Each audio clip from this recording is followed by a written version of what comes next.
Muy buenas tardes a todos. Bienvenidos a su curso de Derecho Procesal de Familia en modalidad virtual, impartido por la Universidad Rural de Guatemala. Para quienes no tuvieron la dicha de conectarse la semana pasada y hasta hoy lograron su conexión o su ingreso al curso, caso de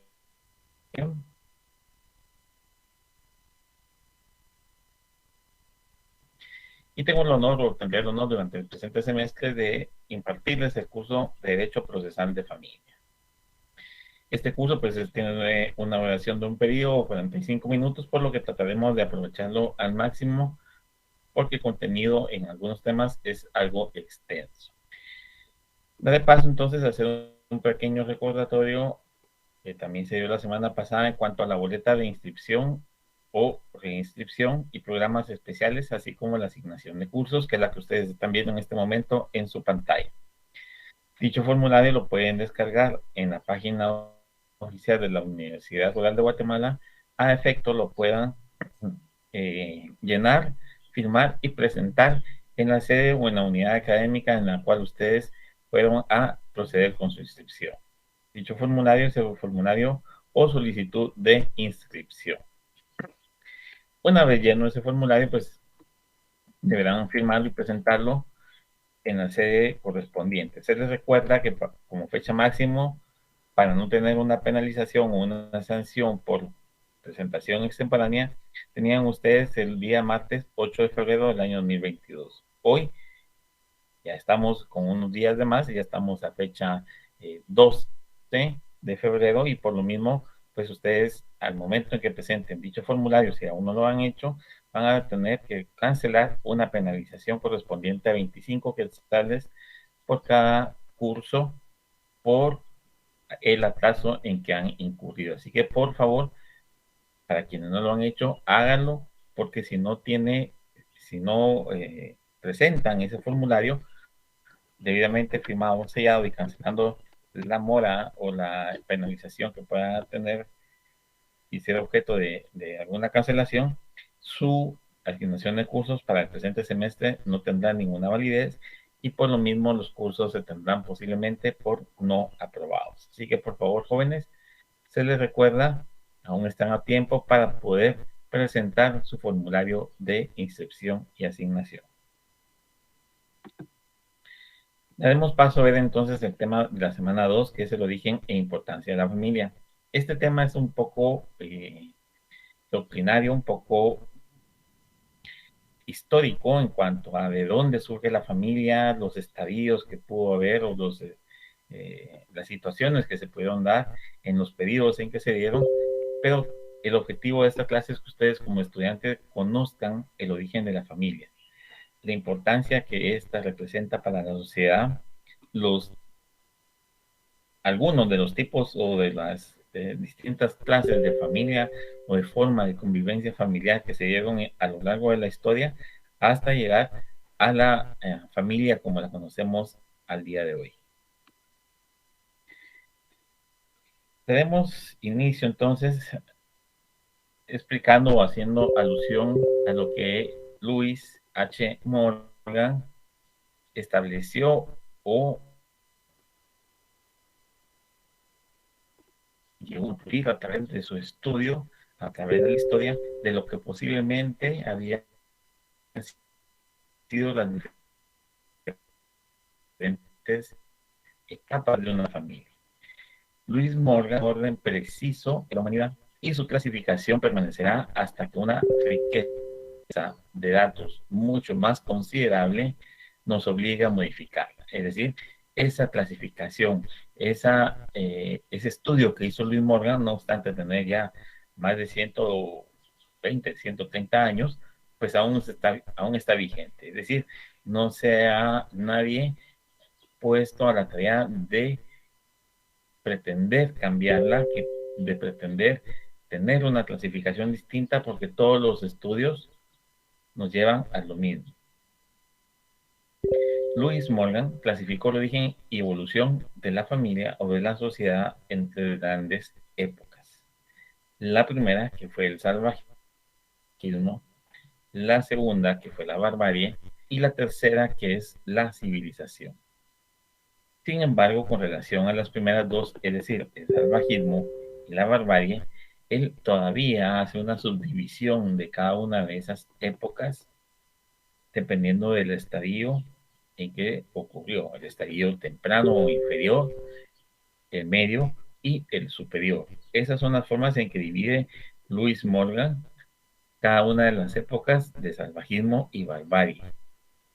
¿Y por qué lo hace de esta manera? Porque él considera que a través de los progresos evolutivos, ¿sí?, en la producción de los medios de subsistencia, de existencia, la tecnificación y demás, al momento en que él hace el estudio, permitía hacer, según un criterio de él, y que, como ya vimos, no ha sido debatido o cambiado, ha sido corroborado incluso por otras personas como, se me escapa el nombre en este momento, pero hay alguien que hace un estudio paralelo al de Morgan o para corroborar la información que Morgan ha proporcionado y llega a las mismas conclusiones básicamente. Es poco lo que varía de uno a otro estudio.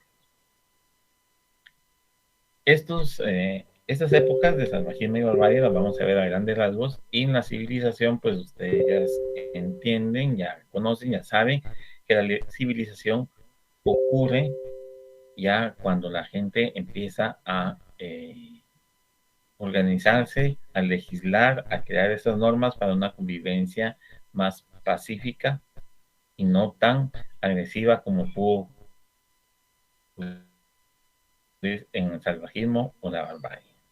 La clasificación que hace Lewis Morgan tiene su sustento en los progresos obtenidos en la producción de los medios de existencia, porque, según criterio Morgan, la habilidad en esa producción desempeña un papel decisivo en el grado de superioridad y de dominio del hombre sobre la naturaleza.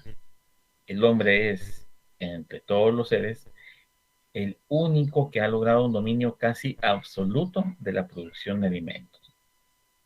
Para tal efecto, entonces hablaremos brevemente de esas dos etapas con cada uno de sus estadios. Repasando, ¿qué es lo que considera Morgan? Que esa clasificación la hace por la habilidad en esa producción que desempeña un papel decisivo en el grado de superioridad y de dominio del hombre sobre la naturaleza. El hombre es, entre todos los seres, según manifiesta Morgan, el único que ha logrado un dominio casi absoluto de la producción de alimentos.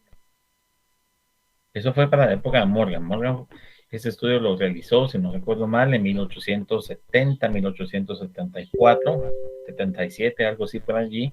Entonces, imagínense ustedes, para esa época, pues, posiblemente no se había logrado un dominio total sobre la producción de alimentos. Hoy ya tenemos incluso alimentos transgénicos o manipulados genéticamente, incluso en los últimos 10, 15 años ha habido una preferencia o ha habido una recuperación algo lenta de alimentos más orgánicos para evitar ese tipo de alimentos que han sido manipulados genéticamente, porque aunque puedan tener nutrientes en mayor cantidad, que puedan ser más grandes, que puedan proveer un mayor sustento que alcance para más consumo, más personas que lo consuman, no son de todo orgánicos porque han sido ya manipulados para lograr ese crecimiento. Demos entonces inicio con el salvajismo. En el estadio inferior del salvajismo se cataloga como la infancia del género humano. En esta época o en este estadio, los hombres permanecían aún en los bosques tropicales y subtropicales y vivían, por lo menos parcialmente, en los árboles. ¿Por qué? Porque no tenían ese dominio o esa capacidad de poder combatir, de poder cazar a fieras como tigres, hienas, leones, búfalos, bisontes o los animales que pudieran existir en esa etapa de salvajismo. No se tenía por parte del hombre. comía únicamente entonces frutos, nueces y las raíces de muchas plantas que eran lo que les servía de alimento. El principal progreso que vio, según el estudio Morgan, el salvajismo de ese estadio inferior al superior, o al medio, perdón, fue la creación o formación de un lenguaje articulado, es decir, ya empezar con algunas palabras, ya proveer algunos sonidos, asignar algunas situaciones para casos muy concretos, para poder empezar con esa comunicación ya no solo gestual, sino bucal, como parte del lenguaje articulado. El estadio medio de la época del salvajismo entonces comienza con el empleo del pescado como alimento, ya sea no solo por la pesca, sino a través de la cocción de dicho producto alimenticio con el uso del fuego. Es decir, ya acá existía el fuego, ya se había inventado el fuego y al hombre podía ver y podía analizar estos alimentos como un pescado, que era pues el producto, la carne de mayor consumo en esa época inicial de media del salvajismo, fue a través de su cocimiento con el fuego. Estos fenómenos van juntos porque el pescado solo puede ser empleado plenamente como alimento gracias al fuego. Es decir, yo puedo comer pescado, o en su momento se podía comer pescado solamente cocinándolo al fuego. Con este nuevo alimento entonces los hombres se hicieron un poco más independientes del clima y de los lugares. Seguían el curso de los ríos y las costas de los mares pudieron, aún en ese estado de salvajismo, extenderse sobre la mayor parte de la tierra posible. Es decir, ya empezaban, como lo vimos en nuestros cursos de ciencias naturales, en la primaria o en diversificado, a lo sumo, que existían tribus nómadas y las otras que eran ya que se asentaban en un territorio fijo. Nómada es el que anda caminando de un lado a otro, el que se anda trasladando o el que traslada su residencia, su vivienda de un lado a otro. Esto ocurría en esa etapa del salvajismo, en su estadio medio, porque ya el hombre entonces caminaba, se desplazaba para buscar ese alimento que proveían las fuentes de agua, que básicamente era el pescado. Vean ustedes cómo poco a poco el hombre se va no solo evolucionando en su pensar, en su actuar, sino que también se va organizando. En el estadio superior del salvajismo comienza con la invención del arco y la flecha. Aquí ya el hombre empezaba a tener herramientas o armas para cacería, gracias a los cuales, es decir, el arco y la flecha, el hombre llegaba a cazar alimentos con mayor regularidad que no fueran un pescado, ¿sí? Y ya tenían otras ocupaciones que no eran precisamente solo cazar y comer. Ya fabricaban sus instrumentos, sus herramientas de caza para poder proveerse de un alimento, poder proveerse de pieles y de objetos con los cuales cubrirse o de utensilios para guardar esos alimentos. El arco, obviamente, para lanzar la flecha, o todo ese conjunto forma ya un instrumento muy completo. Para la etapa en que se ocurrió ese desarrollo, que se supone, venimos con la teoría evolucionista, ya se consideraba que era un avance muy complejo y que ya el hombre puede crear ese tipo de instrumentos. Estos, entonces, según Morgan, supuso una larga experiencia acumulada y que el hombre tenía facultades mentales ya desarrolladas. De igual manera, tenía el conocimiento simultáneo de otros muchos inventos. Recuerden ustedes que ya para la flecha, pues obviamente tenía que darle una forma de punta o ponerle alguna a lo que sería como flecha. No desconozco las partes de la flecha, pero pues la punta ya era específicamente hecha de materiales, piedras o algún material similar, al cual le daban esa forma para poder con ello lograr el objetivo de cazar.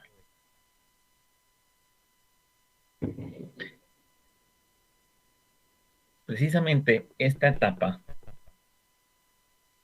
del estadio superior de salvajismo fue la que considera Morgan fue el detonante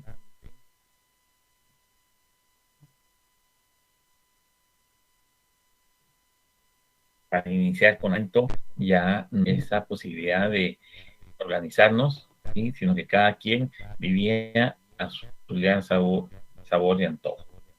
Cada quien destinaba o vivía o se comportaba atendiendo a lo que él quisiera o a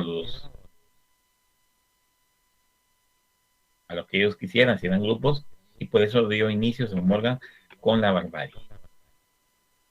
El estadio inferior de la barbarie empieza con la introducción de la alfarería. Ya habían instrumentos que fabricaban vasijas, vasos, como se le llame hoy, el uso del barro para hacer instrumentos. Ese rasgo característico del periodo de la barbarie implica una domesticación y cría de animales y cultivo de las plantas. Es decir, ya el hombre se dio a la tarea de asentarse en un lugar y empezar a domesticar y crear animales para su propio consumo.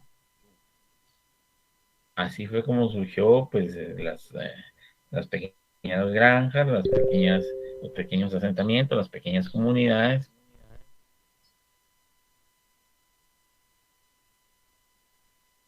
a través de los cuales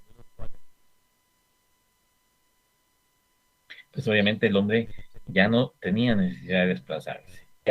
El estadio inferior del salvajismo, el hombre vivía básicamente de frutos y de raíces. Entonces el hombre en esta época ya las cultivaba para poder aprovechar el consumo y no tener necesidad de estar trasladándose para lograr conseguir su alimento. En el estadio medio,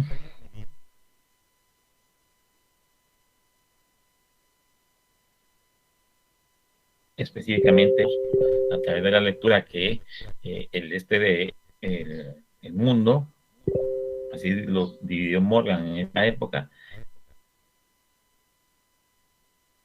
al este o al oeste del planeta Tierra.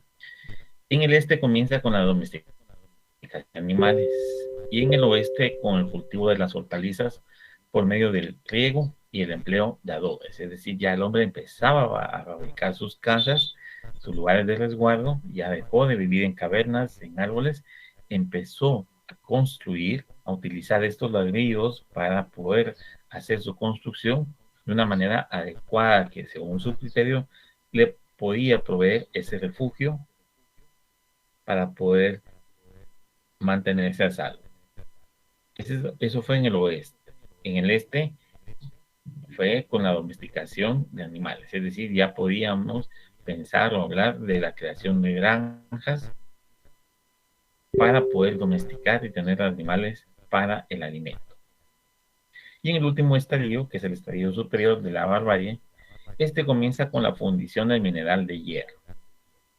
Pasa esta época de barbarie en su estado superior hacia lo que es la civilización a través del invento de la escritura alfabética y su empleo para la notación literaria.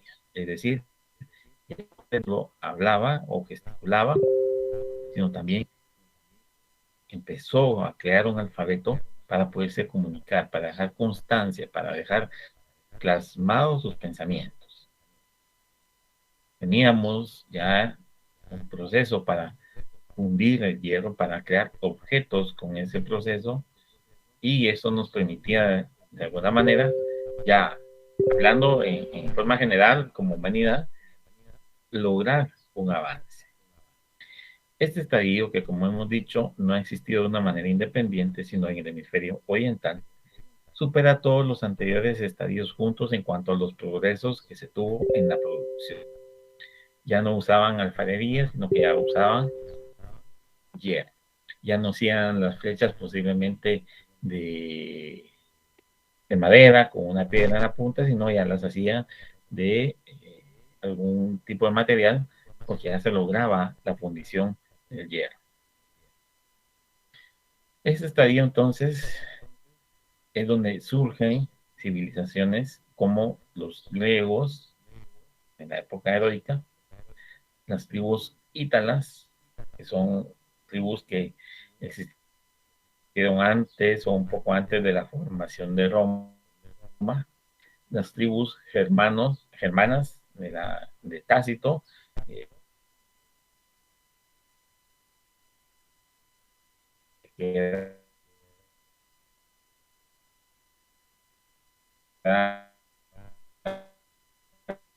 la persona que comandaba o comandó en su momento,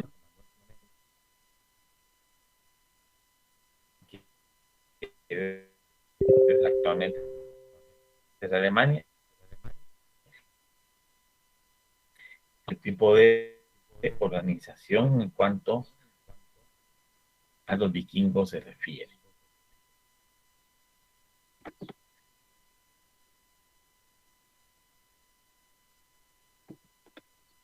Entonces, un poco de algunas civilizaciones como la griega, creo que la siguiente que veremos es italiana y la última será la India, pero hablando de los indios que vivían en o habitaban en parte de América. En cuanto a la gente griega o el origen de la civilización griega, se establece que en los tiempos prehistóricos los griegos, como los pelasgos, que eran otro pueblo, y otros pueblos congéneres, estaban ya constituidos con arreglo a la misma serie orgánica que los americanos. Es decir, ya a una tribu que vamos a ver más adelante.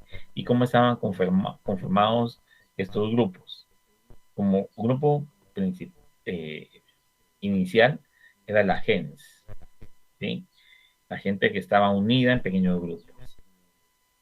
Después se encontraba la fratria, después la tribu y después la confederación de tribus.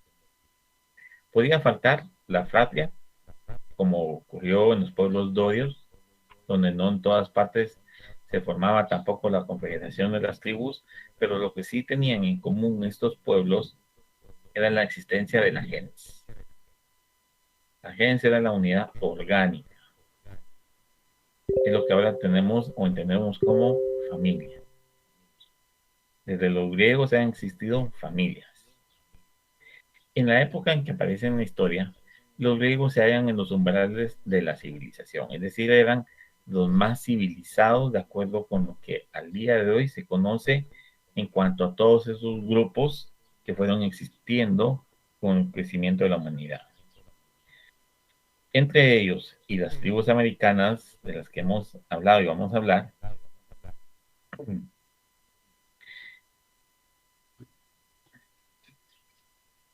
habían dos grandes periodos o existieron dos grandes periodos de desarrollo, ¿sí?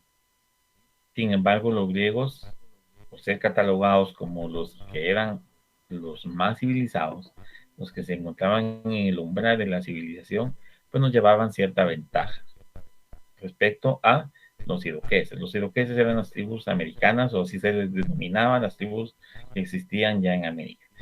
América, como ustedes saben, no fue descubierta por Colón en 1492. Él logró llegar a tierra americana en esa época, pero ya existía civilización antes de Colón en América, a través del estrecho de Bering, el área de Gibraltar y qué sé yo, toda esa parte del Atlántico Norte que nos une en algún momento con Rusia o con parte de Europa. A través de allí fue que hubo un traslado de la humanidad, como lo vimos antes, en la búsqueda de alimentos, de mejores climas, de protegerse del frío y de las grandes cuestiones heladas, que el hombre se trasladó. En la ges griega, el derecho materno o los matriarcados, como existían en algún momento en la historia, fueron desplazados por el derecho paterno, es decir, un derecho donde el hombre era el dueño, amo y señor de una familia o de una gens. Y ese era el derecho paterno, lo que el hombre establecía dentro de ese grupo o dentro de esa gens era lo que se debía hacer.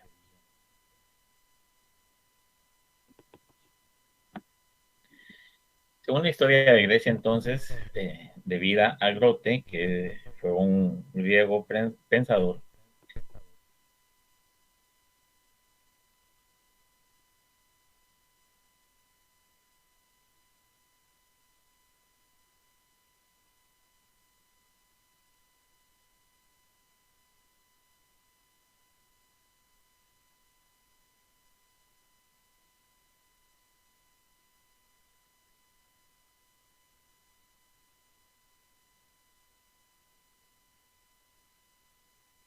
común, esas solemnidades religiosas. Tenían lugares comunes de inhumación. El derecho hereditario era recíproco, es decir, yo puedo heredarte o puedo recibir tu herencia. Existía una obligación recíproca de prestarse ayuda, socorro y apoyo contra la violencia. El derecho y el deber recíprocos de casarse en ciertos casos, únicamente en ciertos casos, dentro de la gens, sobre todo tratándose de huérfanas o herederas. Solo allí se permitía casarse dentro de una gens.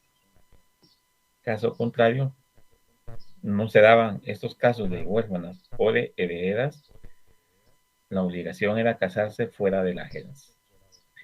La posesión en ciertos casos, por lo menos, de una propiedad común, con un arconte y un tesorero propios, la descendencia según el derecho paterno, la prohibición del matrimonio dentro de la gens, salvo los casos que acabamos de ver, el derecho de adopción en la gens, ejercido mediante la adopción en la familia, pero con formalidades públicas y solo en casos excepcionales. Es decir, tendría que ser una adopción ante el resto de la sociedad y solo en casos muy excepcionales era permitida la adopción.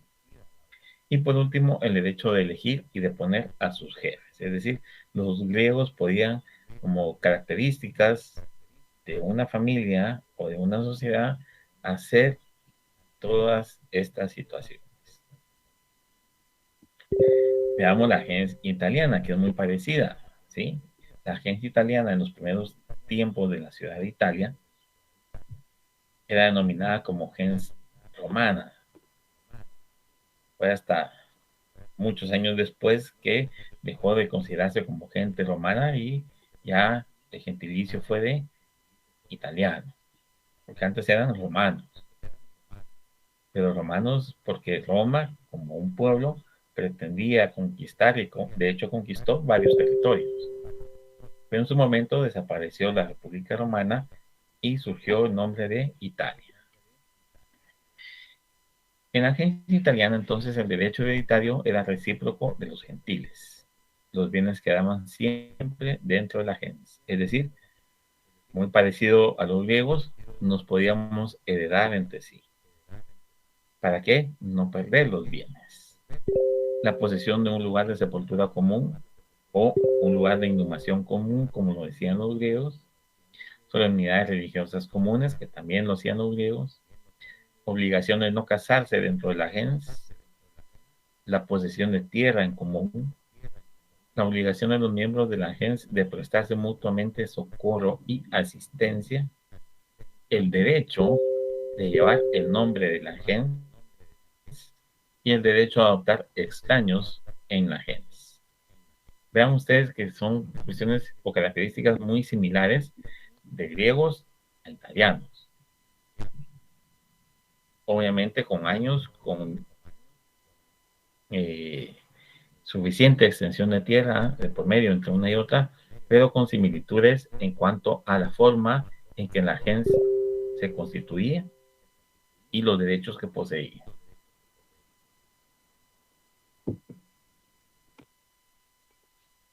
La gens iroquesa, que son las tribus indias nativas de América o que se habían trasladado en su oportunidad a América y que pues no, como les dije, no fue Colón quien al final de cuentas la descubrió.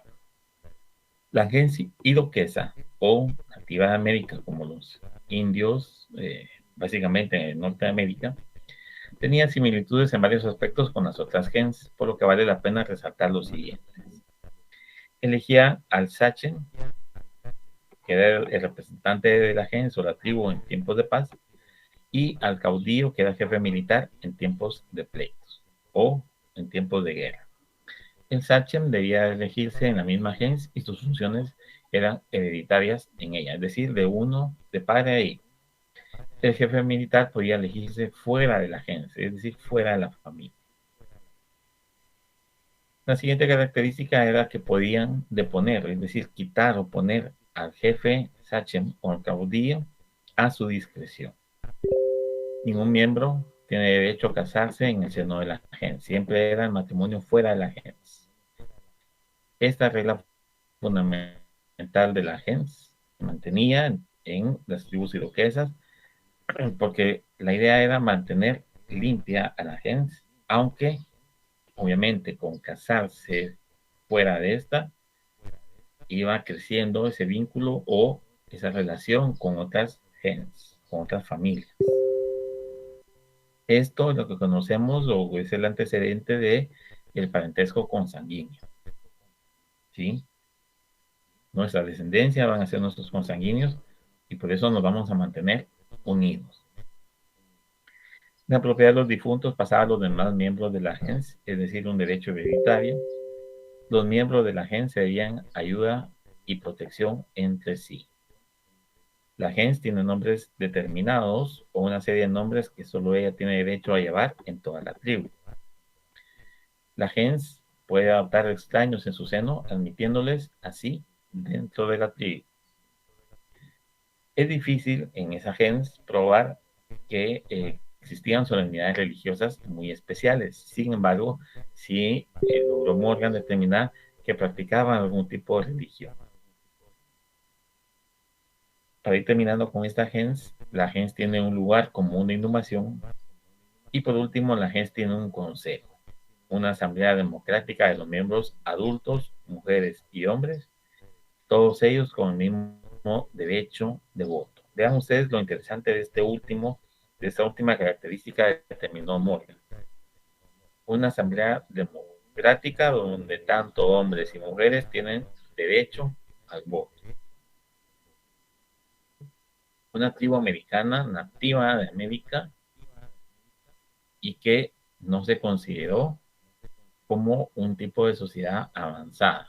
Al contrario, fue casi aniquilada y disminuida en la época de la conquista que también sufrió pues esa parte de América, Norteamérica.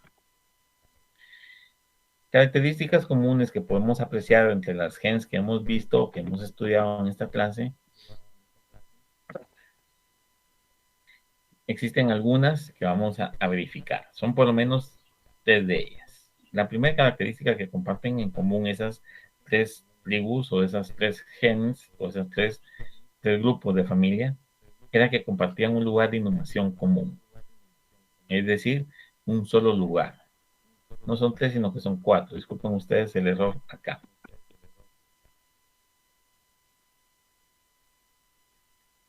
La segunda característica era la prohibición de casarse dentro de la gens. La tercera, los miembros de la gens deben de prestarse ayuda, apoyo, socorro y protección. Y la última, y común en las tres gens, es el poder adoptar a extraños que no eran parte de la gens. Son cuatro características comunes que tienen esas tres gens que vimos: la griega, la itálica o romana y la iroquesa o india, pero nativa de América.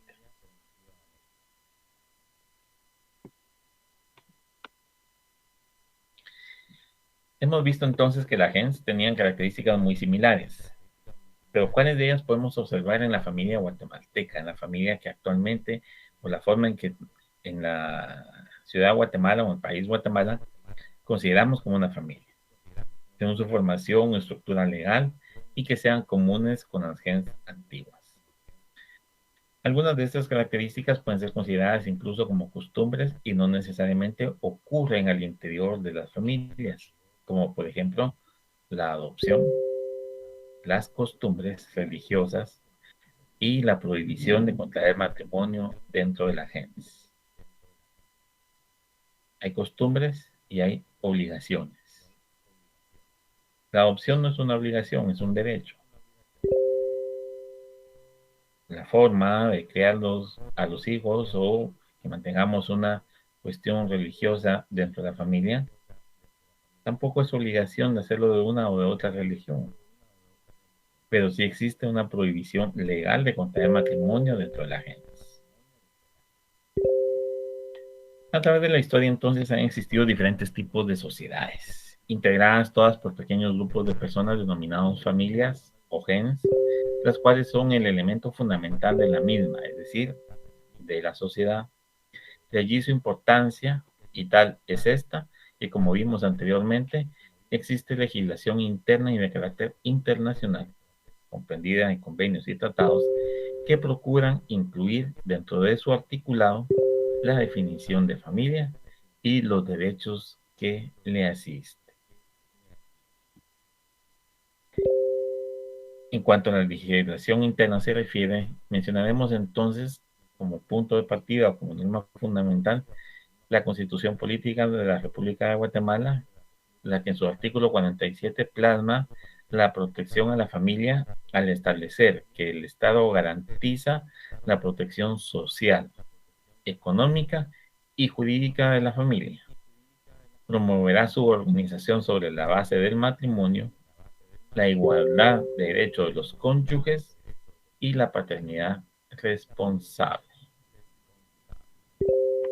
Acá les he colocado la cita más o menos de los artículos que se relacionan con por ejemplo, con el matrimonio, que es el 78 del Código Civil, la igualdad de derechos de los cónyuges, artículos 110, 11 y algunos más que pueden haber por ahí, y la paternidad responsable, como lo regula el artículo 167 del Código Civil. Ya para ir finalizando entonces con el tema del día de hoy, nuestra legislación interna también regula instituciones como la unión de hecho y el matrimonio fundamentado, regulado en el artículo 78 y la unión de hecho en el artículo 173 del Código Civil, que son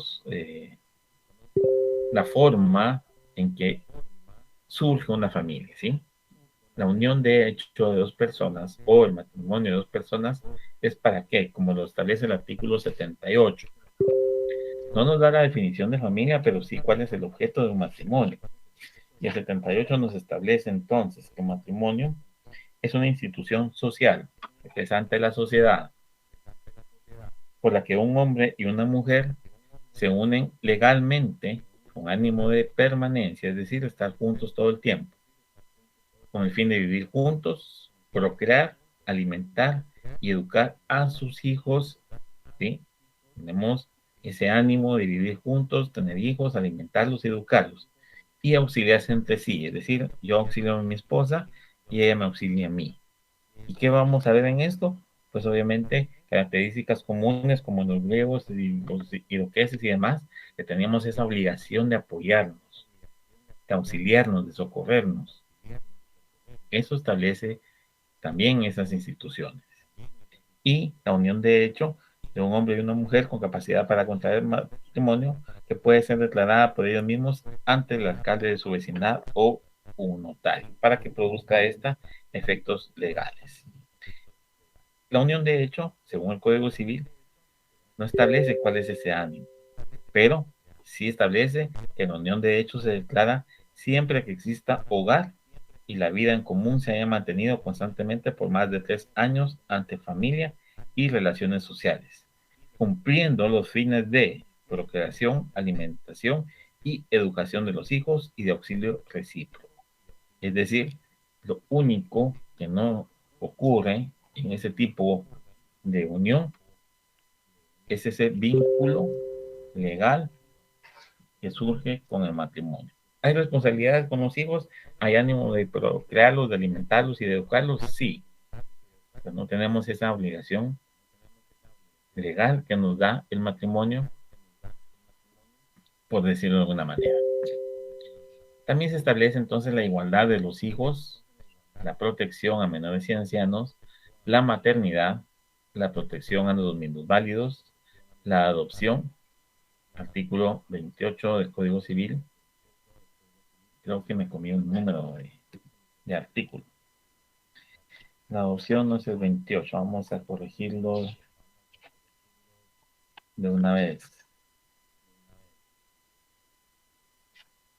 Tenemos también entonces la obligación de proporcionar alimentos en el artículo 283 del Código Civil, y el incumplimiento de esa obligación de dar alimentos también se encuentra regulado, y lo vimos y lo mencionamos en la clase de la semana pasada, si no estoy mal, que existe una penalización por no cumplir con esa obligación de dar alimentos. Esa está en el artículo 242 del Código Penal. Y retomando un poco este tema de la adopción, es el artículo 228. Sin embargo, este artículo, de acuerdo con el Código Civil, ya con sus reformas de 2007, indica que todos los aspectos relativos a la adopción se regirán por la ley de adopción. Es decir, ya ese tema, ese vínculo familiar o esa situación que puede ocurrir al seno de una familia, no lo regula el Código Civil, sino la ley de adopción.